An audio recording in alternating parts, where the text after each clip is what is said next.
eu não tenho a lembrança, a memória, né? Eu sou de 71, eu não tenho a lembrança da primeira vez que eu tive contato com Chico Buarque, com a obra de Chico Buarque. Chico Buarque sempre esteve presente na minha vida. Eu fui criado muito próximo de três primos mais velhos do que eu. O do meio, o Nelson Carlos, jornalista e tudo, acho que o Nelson uns 17, 16, 17 anos mais velho que eu.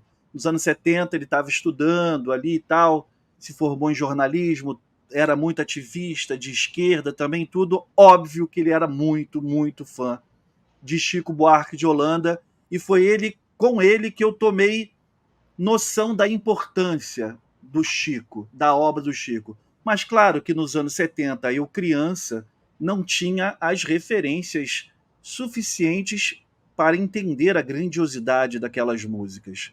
Durante os anos 80, com o pop rock no Brasil, a música realmente me fisgou e eu fiz esse resgate da obra. E eu lembro exatamente quando a ficha caiu para mim, como Chico Buarque era um cara diferenciado. Eu estou fazendo essa introdução que eu quero perguntar para vocês também desse contato com a obra. Devia ser o ano de 1986 ou 87, eu tinha uns 15 para 16 anos. E eu estava na casa desse meu primo, do Nelson Carlos, conversando, ele estava com alguns amigos. Salve, Romerito, seja muito bem-vindo. Estou contando aqui uma breve introdução aqui de como foi que a ficha caiu da importância do Chico para mim.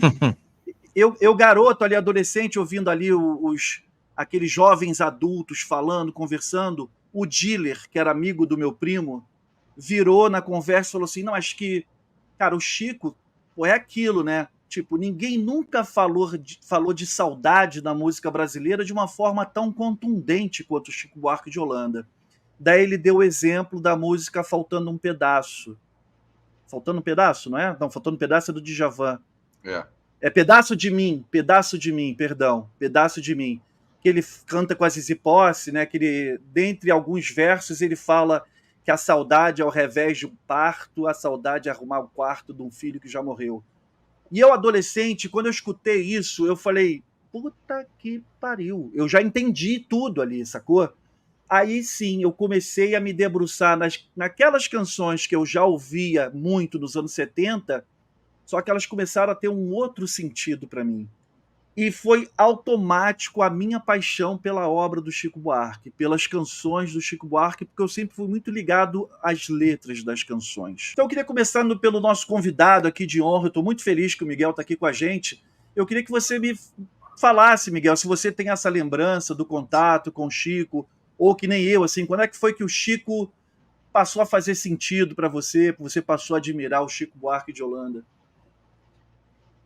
Olha, isso não é nenhum mérito, mas é a idade. Já virei posição. Eu sou 10 anos mais moço que o Chico. Nasci em 54. Eu vou fazer 70, praticamente sou geminiano como ele.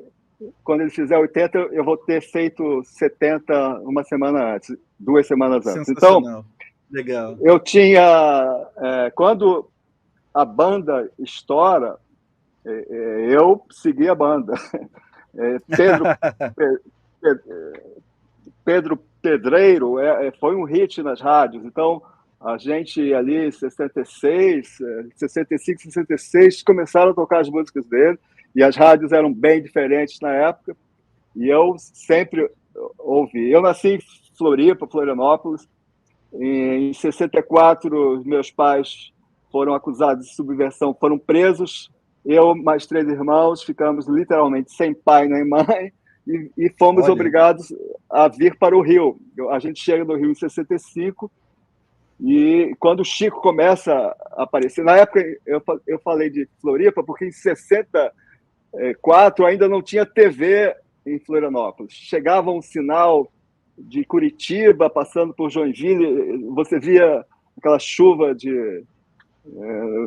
a imagem péssima, enfim. Então, eu entro na civilização quando chega ao Rio e coincide com o momento que o Chico estoura. Então, a gente lá em casa, família de intelectuais, ligados em cultura, a gente sempre ouviu muita música, Noel Rosa, Dorival Caymmi, e Chico entrou lá em casa. Quando a gente, eu e meu irmão um ano mais velho, minha irmã um ano mais moça, a gente assiste Help dos Beatles, a nossa cabeça meio vira rock, neo-rock inglês, né? Mas Chico Sim. Buarque nunca parou de ser uma referência.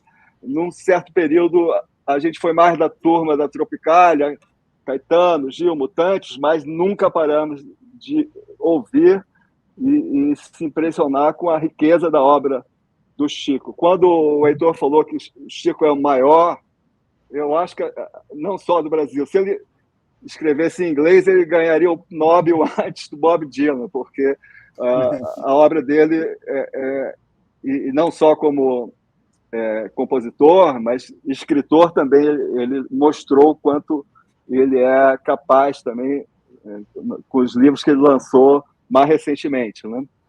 Então, é isso. Chico é uma presença constante e vai ser um prazer a gente destrinchar aqui esse período inicial dele, os 4 primeiros álbuns de Maravilha. carreira. É isso. Maravilha, obrigado, querido. E você, meu amigo Heitor Pitombo, seu contato com a obra de Chico, ou com o personagem, né, o mestre Chico Buarque? Pois é. Pô, boa noite, Romero aí também, né? Teve problemas aí, né? E, enfim, Chico Buarque, na minha cabeça, assim, eu tinha um tio, quando eu tinha 12 anos, 11, que a gente ia muito para casa da minha avó, no Meyer, e ele tinha uma discoteca, ele atualizava, eu ouvi os Songs in the Key of Life do Steve Wonder em 76, né, cara, quando saiu, né? E vários desses discos míticos da música brasileira eu ouvi nessa época. Então, um belo dia, tinha um disco lá em cima da prateleira dele, isso 76, que era o Meus Caros Amigos, que era o disco do Chico daquele ano, né? Que eu Tem me lembro. feijoada completa, né? Não, esse vem depois. Esse é o de 78. O 76, eu acho que é o Meus Caros Amigos. E aí eu me lembro perfeitamente que o disco abria com Milton e Chico cantando O Que Será, a versão mais acelerada, mais quente, né? Isso foi a primeira coisa de Chico Buarque que eu prestei atenção, cara. Isso é bacana, né? 2 anos depois, foi o primeiro disco que eu comprei na loja do Chico Buarque, foi esse aí do Feijoada Completa. 78. Foi o primeiro disco que, pô, era uma coqueluche, Chico Buarque. Eu estudava no colégio de aplicação aqui da Tijuca, aqui da UERJ, e era Chico Buarque, a música dos festivais. Tinham festivais que estavam voltando, né? Aquele festival da Tupi de 79, os festivais da Globo de 80, 81, MPB 80 e tal.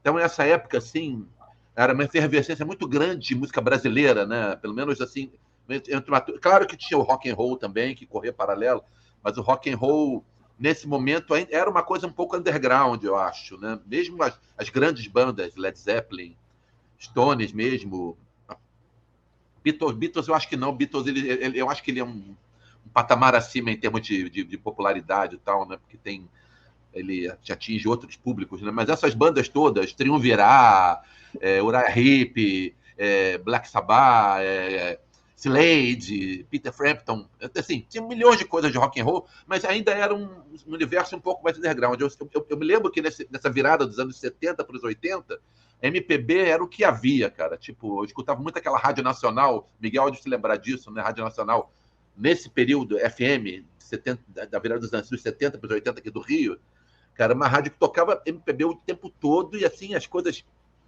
bem legais, assim, bem bacanas, assim, e assim, a música popular era mais legal, né, digamos assim, era muito mais legal naquela época, né? E o primeiro disco que eu comprei foi esse, Feijoada Completa, né, o que tem Cálice, que tem o próprio Pedaço de Mim, que o Sal falou e tal. E daí em diante fui comprando o que saía, cara. Acompanhei a carreira do Chico direto. Desse momento ali, eu nunca deixei de comprar um disco nos primeiros meses em que ele saía, né? Desde então. Então, esse é o meu contato com o Chico Buarque, é uma coisa que te pega, né? Como eu disse, é o maior compositor vivo da música brasileira. Ponto. Quem há de negar? Romero Carvalho, Chico Buarque de Holanda. Chico sempre foi uma música da casa, né, para mim, né? Assim, meus pais eram muito fãs do Chico. Essa coisa essa juventude brasileira que ouviu Pink Floyd, ouviu mutantes não foram as dos meus pais. Eles não participaram dessa. Eu achava até engraçado, eu já falei isso outras vezes, que minha mãe, o sócio dela, era o cara dos Rolling Stones, não era o cara que eu via Chico, mas meus pais eram aqueles que tinham toda uma dedicação da obra do Chico Buarque e já traziam todo um conhecimento dela. Então, para mim foi muito simples gostar, já era bem natural.